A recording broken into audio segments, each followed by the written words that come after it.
goals. I got a guy at work. I talk about how I don't know what I want to do anymore because I'm not like I'm gonna keep trying banking or whatever, but I just don't. Not for you? I don't think so. My mentor No. was right. He's like, you're gonna hate it. Why, what's that? We'll get into that, but he always. Oh, But he tells we'll get to that. There's a few layers we have to unwrap, then we'll get to there. But he's like, you should definitely give a lecture. You'd definitely be a professor. Definitely be a professor. He's like, I could definitely see your students going both ways. Either A, they really like you because again, you're young and you understand the crap they went through, and you'd be super chill about things. But then also, on the other hand, you would suck because you would just lecture constantly or something ridiculous, that's bad? Well, you're like me. I liked having lecture. I didn't like doing group work and crap because lecture's nice. I really never took notes because I couldn't read them, and then B, it's economics. I couldn't keep up typing it, so I gave up. I just sit there, and so I'm either writing. Well, yeah, let's be honest. A lecture on a Friday, best thing ever, right? I never had classes on Fridays. No, but if you did, put yourself in my shoes, right? If there's no quiz, no test, no nothing, it's like, this is going to be an easy Friday. Sit back, take a few notes, and you're good to go. Especially if there's no homework or anything due, There was always homework due. But yeah, I get it. But like lecture was nice because I would sit there. I'd either be writing scripts for YouTube or I was writing papers for other classes. I remember in the middle of class. Huh? In the middle of class. Yeah, I remember I was sitting in one lecture. I was writing the paper for that class in the class. It wasn't due that day. It was due a little, like next week or whatever. But since it was my final, that's the only. Finals are the only time I don't procrastinate. Yeah. Except for that one time. But we don't talk about that. Except for that one final essay where I did not. But this was my senior year. It's my last semester. It's my last few weeks of being a college student. So I did not procrastinate. I was like, we got to get this done. And I was always asking professors, like, well, I haven't decided on release. I'm like, can we release it like this week? And they're like, what? I'm like, I want to get this done. They're like, why? I'm like, I don't plan to study, so just release it this week. Give the people 2 weeks to work on it. Whatever. I just want to get this done now. I'm a senior. This is my last 2 weeks. I want to get this done so I can start my summer. I'm like, give me this now. But I remember that was a great summer. It was horrible. We had two different summers. That was the summer we went to Chimney Rock. Yeah, like, we went to the Rock. Yeah, that was the highlight of my summer, though. The rest was awful. What about September? When you got to see a true board of one. Again, that was the highlight of my September, and that was in the first few days. The rest was awful. And the fact that I also managed to get a new job, but then also realized I didn't like the new job. But anyways. So was that the worst part of your summer? Probably. That job? Yes. Did you do anything else that summer? I worked at Menards and job hunted the entire time. It sucked. I just worked and enjoyed my summer. I think I applied for my first job in August. Well, I was being thrown out. Had I been able to be allowed to stay there for as long as I originally planned, which was another year, it would have been a much better summer. I would have had a much less intensive job search. I probably would have never taken a job at the co-op in the first place. But you're just kind of desperate to get a job. I was being thrown out. I needed money to be able to pay rent. Move back in with Dad. I couldn't. Oh, he didn't want you at home? Well, no, he was fine, but like, where do I put all my crap? In the outbuilding? I don't know. There just wasn't room or space or anything. It wasn't feasible. He was like, it's fine, but like, I was like, where the heck am I going to put all my crap? Yeah. Yeah, you had enough crap to fill one corner of a basement. Yeah, more than that. More than that. But anyways, not a right. So in the class, I was writing the damn paper. How are we getting on these tangents? I asked a question. I know. I finished. I wrote two pages in that class, and the person who sat behind me, she was like, what are you working on there? I'm like, oh, that was the paper for this class. She's like, how many pages you write? I'm like, 2. She's like, you wrote 2 pages in an hour during class? And I'm like, yeah. She's like, what the? She's like, I couldn't write those in like 6. 2 pages? Well, because yes, 2 pages isn't a lot to type out, but like for a research paper, and you're having to look up everything, Oh, yeah, fair enough.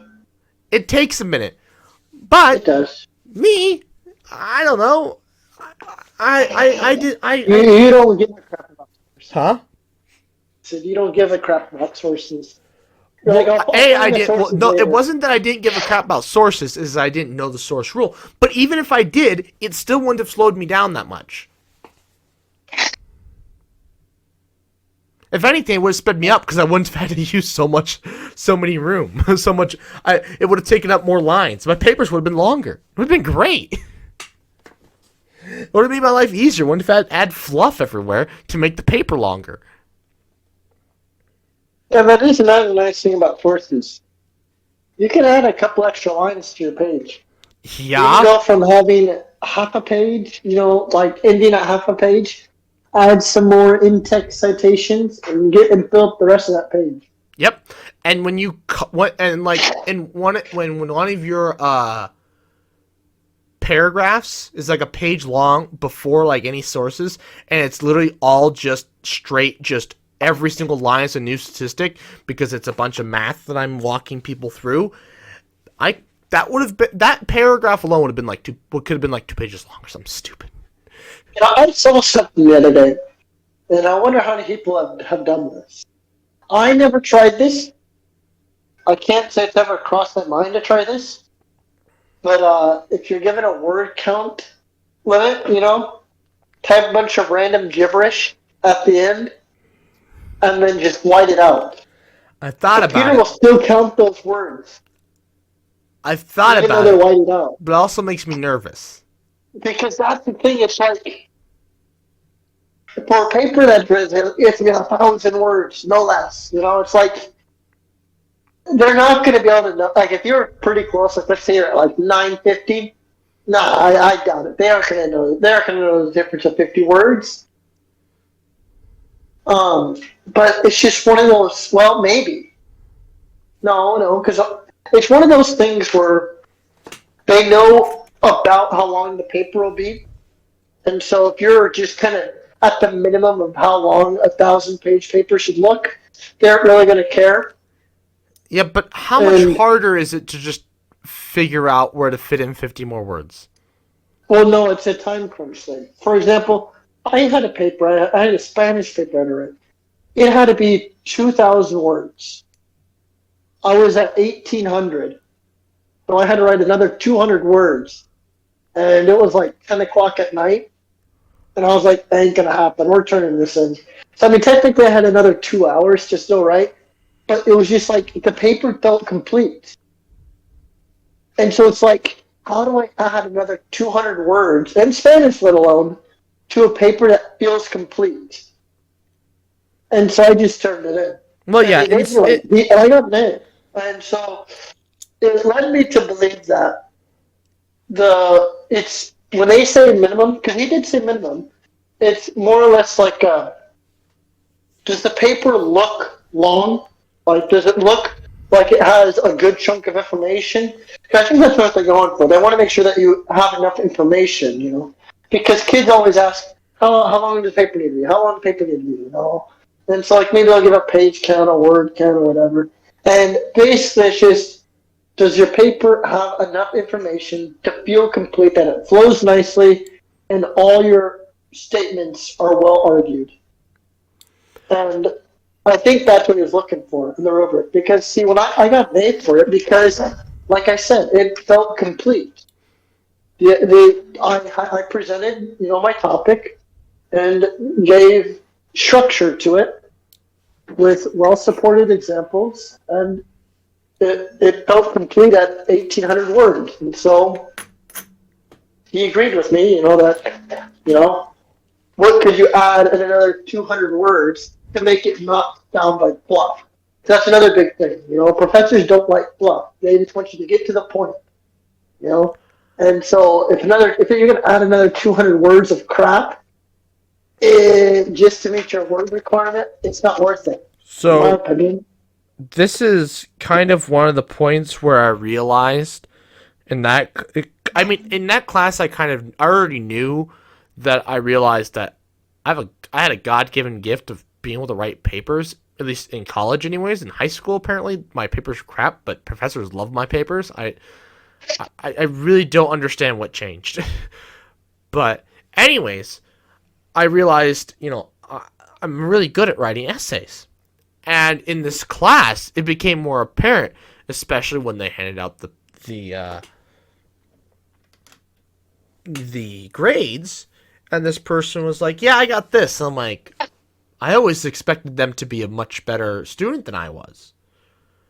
And then when they said their grade, I'm like, and they're like, "What'd you get?" I'm like, "Oh, I got this." And they're like, "Yeah, I'm not a very good writer." And I'm like, how bad of a writer do you have to be? Because he straight up tore mine apart because I didn't have any in-text citations. I lost a lot of points for that. And I also unintentionally but intentionally chose a topic that no one knows a lot about. Well, it was that space chunk paper, right? Which means that if there's just missing chunks of stuff that everyone else needs to have in their papers, I'm exempt from the rule.